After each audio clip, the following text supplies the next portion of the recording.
It's the other people show. They gotta do the mic test, don't you know? It's the other people show. They'll tell you things you wish you didn't know. It's the other people show. When you listen to it, you'll think you've done some blow.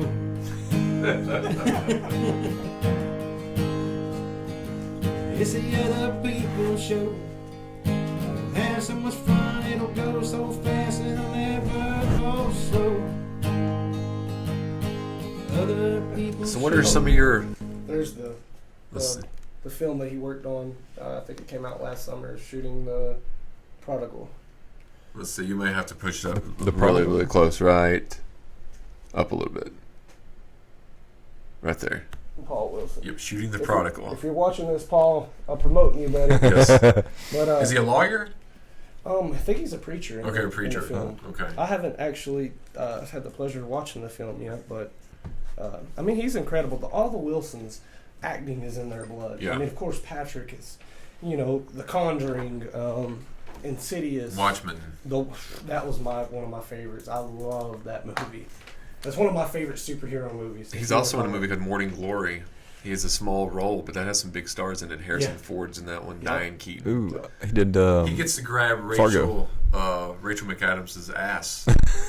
So lucky. So lucky. Because there's stills Yeah. of her butt, and then if you look at it, you're like, wow, I didn't realize her butt was that round. But It's a the glow. Wilsons, they're both extremely, extremely talented. We were trying to get Patrick out at Trail last summer, but I think his wife was having surgery or something like that, and had some issues. And of course, he's always filming. The Founder just came out. He just did that. Founder. He's shooting Aquaman right now. So. The Founder that had Michael Keaton, right? Yes, Michael Keaton. About the McDonald's. Yes. Yes. That's a good movie, actually. I've not got to watch it. It's good. I saw Patrick in it, and I was like, well, I'll be. Huh. Well, I'll be. I didn't know bonus. Yeah. That's pretty cool. What are some of your favorite movies then? The Nightmare Before Christmas. Okay, that's a good one. Yes, that's one of my favorites. We always discuss movies here. I think every show Yeah. we discuss some type of movies on the show, because who doesn't love movies? Who doesn't love movies? There's some people that just watch movies, and then there's some people that it encapsulates their life. Right. Sadly, Right. That it does. and the whole the vibe of acting and getting into it. But what are some of your others? You also have a very, and you should know this, being an actor yourself and a director and a writer. You look at things so differently. When it comes to acting. I'm not saying that you don't enjoy watching movies and so on and so forth, but you think about different aspects of acting. It's hard to go into it really, just unless it's a movie. For example, usually Jeremiah and myself probably once a week we'll dive back into a movie like Revenge of the Nerds. That's a or we'll go to like we watched Firebirds the other day. I haven't seen that. On the 25th anniversary. Huh.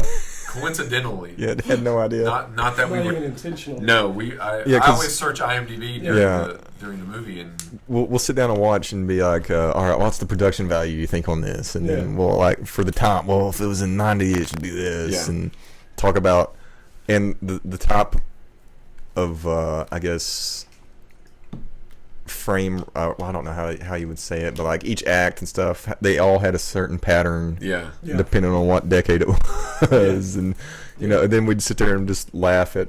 So we go into a movie like that differently than we would go into a movie like what a terrible shot that was, They spent all that money. Oh my gosh. We would go into a movie like that with a different mindset than if we're going into a movie like Black Swan or 21 Grams. If you've seen that movie, that's a really well acted movie.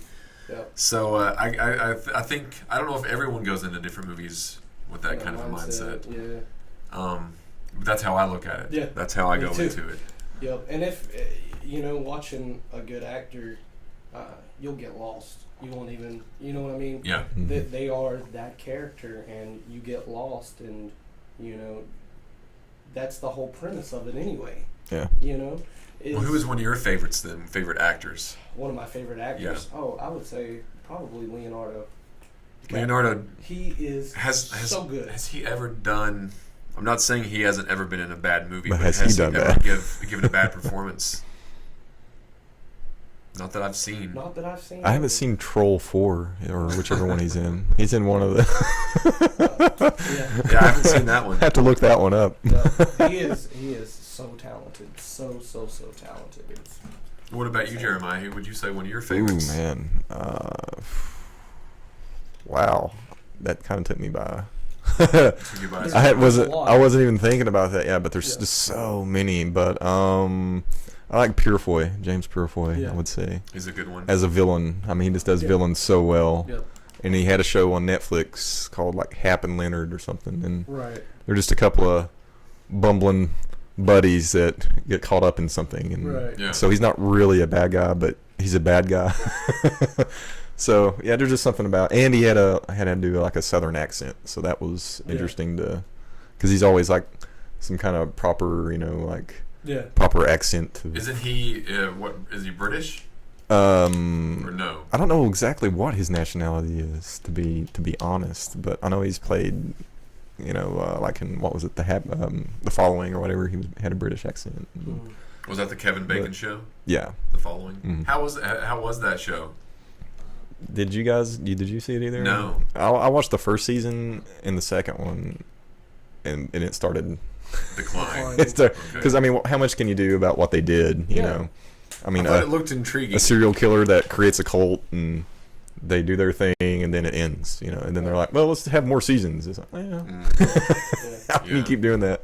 One of the best acted movies, I think, is as I've mentioned multiple times, 21 Grams. Yeah.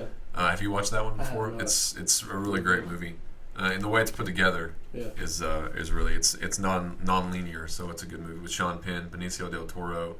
Man, that's some good guys too. He is an incredible actor, incredible. Like he's probably a piece of shit person. Yeah. But he's a great actor. I mean, I might be wrong. Yep. But he is. Hugh Jackman, incredible. Hugh Jackman. There's a running gag with Hugh Jackman. Yeah, always like, oh, Hugh Jackman. Oh, he is. He really gets into it. What would you say Hugh Jackman's standout performance is for you? What do you think? I can't think of the name Pan? of the movie. The movie where his daughter gets kidnapped. Prisoners. Is that what with Jake Gyllenhaal? That one. I don't think Jake was in it. He's in one where one of their. I can't think of that one. I think he has his child kidnapped. Was it? And Gyllenhaal is the detective trying to help. The previews looked really good, but I have never watched it though. Yeah. I was thinking Mystic River there for a second. No, that's a really good. That's got a lot of great actors. Yeah. Yes, it does. That movie's incredible. Yeah. It's sad. Yeah. Sad. Mm-hmm. It is so sad. But I would say Eternal Sunshine of the Spotless Mind is one of my favorite acted movies. He really got into his role though, and he said what he thought about was someone kidnapping his child. Mm-hmm. Because he got into his role, and it was incredible performance. Yeah, it pulls a Neeson, I will find you and kill you. But he's like living it. I have a special set of skills. Yeah, but he's living it, and getting into it and just knocking it out. My favorite TV show has been for a few years, but I'm a huge comic book nerd. Right. Like extremely. Mm-hmm. I love comics and superheroes and so on and so forth. Probably be Arrow. Probably my favorite show. That's out right now. I've seen like 2 seasons of that because I don't have cable, so I have to catch stuff when it comes on Netflix. And it's really good. I love Stephen Amell, and he is it like the Green Arrow? The Green Arrow, yep. Yeah. Yep. And it's so different than the comics. I think, which I could be wrong, is they wanted it to be like Bruce Wayne, Batman type ordeal, and I could see that in the first season.